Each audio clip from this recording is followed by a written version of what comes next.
सुनाओ Vodafone idea crisis. अब देखिए 6 रुपए 78 पैसे का प्राइस देखने को मिला है एंड यहाँ पर निचले लेवल और भी ज्यादा देखने को मिल चुके हैं इंटरडे में आफ्टर सुप्रीम कोर्ट ने जब ये साथ छोड़ दिया इनका। एंड वोडाफोन आइडिया और भारतीय एयरटेल ने पिटीशन दर्ज करी थी सुप्रीम कोर्ट में, सुप्रीम कोर्ट ने मना कर दिया। भारतीय एयरटेल का तो कुछ नहीं, ये तो A1 ग्रेड कंपनी है भाई, बट वोडाफोन आइडिया की तो लंका लग चुकी है आफ्टर गवर्नमेंट भी मना कर चुकी है, सुप्रीम कोर्ट भी मना कर चुका है, AGR रिलीफ नहीं मिलेगा। एंड यहाँ पर कल हम लोग बात कर ही रहे थे, इंपॉर्टेंट लेवल जो मैंने बताया वहीं से एक थोड़ा सा घुमाव आया है स्टॉक के अंदर, बट वो टिकेगा कितना, ये सबसे बड़ी बात है। क्या ये स्टॉक अब आपको इस प्राइसिंग पर देखने को मिलेगा, सबसे बड़ी बात है। ये जो खबर है वो काफी बड़ी है। एंड 16 मई को वोडाफोन आइडिया के जो मैनेजमेंट है उन्होंने कह दिया कि भाई जो गवर्नमेंट सपोर्ट नहीं मिल रहा है ना, सुप्रीम कोर्ट से बोला, सुप्रीम कोर्ट ने भी यहाँ पर ना मना कर दिया, यहाँ पर वो ऑपरेट नहीं कर पाएंगे FY26 के बाद।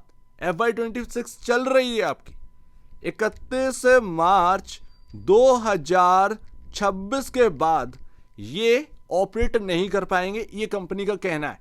और अभी अगर AGR का जो ड्यू है अगर यहां पर मांगा गया, क्योंकि बहुत सारे लोग यहां पर होप लेकर बैठ जाते, उनका कहना है कि गवर्नमेंट सपोर्ट करेगा, गवर्नमेंट ने तो मना किया है, उसके बाद तो सुप्रीम कोर्ट में गए थे ये, तो फिर ये क्या कुमार मंगलम बिरला जी को बाहर निकालने वाली है गवर्नमेंट, सबसे बड़ी बात ये भी आ जाती है।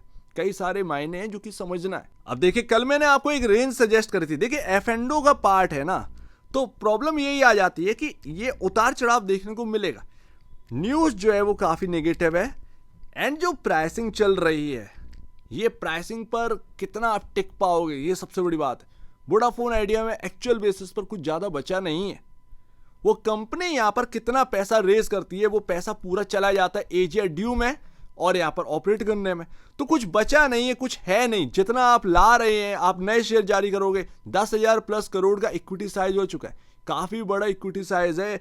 रिटेल निवेशक के हाथ में तो कुछ है ही नहीं, ये आप मान ली, वो तो फालतू का रिटेल इन्वेस्टर पीछे पड़ के रह गया है।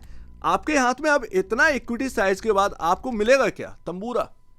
बात यहाँ पर यही आ जाती है, और रेस करेंगे और इक्विटी साइज बढ़ेगा, और सबसे ज्यादा इक्विटी साइज है यहाँ पर, इसीलिए तो यस बैंक नहीं चल पा रहा है, अदरवाइज दिखता है आपको 300-400 रुपए का भाव। तो बात यहाँ पर यही आ जाती है। खैर कल जो हमने बात करी थी उसी जगह से ये घूमा है। मैंने आपसे कहा था कि 6.23 या 43 के आसपास ये आपको यहाँ पर देखने को मिलता है। कल मैंने आपको यहाँ पर ना एक इंपॉर्टेंट रेंज रखी थी, क्योंकि ये 2023 का इंपॉर्टेंट लेवल है, ठीक है, वहीं से ये थोड़ा सा घूमा है। क्या बच पाएगा या नहीं बच पाएगा मैं डिटेल में अभी आपको दिखाऊंगा, बट कुछ यहाँ पर ना समझते हैं। एंड 10,000 तो दूर की बात है, 10,834 ये आपका इक्विटी साइज है, 10,834 करोड़ का। 1 रुपए बढ़ने पर इतना रुपए का मार्केट कैप बढ़ेगा, अब आप अनुमान लगा लीजिए।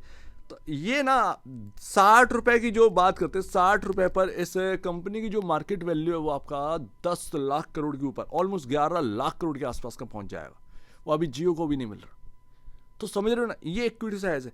रिटेल यहाँ पर ना फुल तरीके से पता नहीं क्या सोचकर बैठा है क्या नहीं, बट आपका टोटली टाइम वेस्ट यहाँ पर हुआ है अभी तक।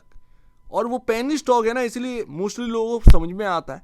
बट मैं आपको बता दूं कि रियल में ना जो ट्रेडर है वो F&O से कमा रहे हैं, आप इन्वेस्टर्स के हाथ में मोस्टली कुछ लग नहीं रहा है। अब देखिए बहुत सारे लोगों का सवाल है, क्या कंपनी को गवर्नमेंट ओन कर लेगी पूरी तरीके से? हो सकता है। कुमार मंगलम बिरला जी का जो होल्डिंग है वो इस वक्त खतरे में है। टोटल होल्डिंग जो है ना 100% इनका वो गवर्नमेंट ले लेगी, अगर AGR को उनको भरना पड़ा या वगैरह वगैरह जो कुछ भी चल रहा है, करना पड़ेगा बॉस। असेट देखिए कंपनी के पास कितना है, 2 लाख करोड़ के आसपास का असेट है। डेट कितना है, 2.5 लाख करोड़ का जो डेट है। तो वो आप समझ लीजिए कि कंपनी का भट्टा जो है ना वो बन चुका है, और असलियत में यहाँ पर ना बहुत ज़्यादा चीज़ें खराब हैं। वो प्राइसिंग आपको देखने को मिल रहा है, ये बस आपका है कि वो सपोर्ट आपको मिल रहा है कि भाई प्राइस ऊपर देखने को, अदरवाइज ये प्राइस ये एक ना टिकिंग बॉम्ब टाइप का है। सो लेट्स सी, देखते हैं क्या रहता है वोडाफोन आइडिया के। बट सिचुएशन काफ़ी ख़राब है, काफ़ी ख़राब है। बट मैंने आपसे कहा था जब तक 6 रुपये 32 पैसे, 6 रुपये 32 पैसे एक्चुअल में, और 5 रुपये 64 पैसे, जब तक ये आपका ना टिका हुआ है तब तक आपको डरना नहीं। और अगर एक बार इस रेंज में अगर आ गया, बीच में बंद हो गया, मोस्टली मैंने यहाँ पर स्टॉक्स देखे हैं, एक न्यूज़ आती है और वो उस रेंज से या तो स्टॉक को ऊपर ले जाती है या एकदम स्टॉक को तोड़ देती है।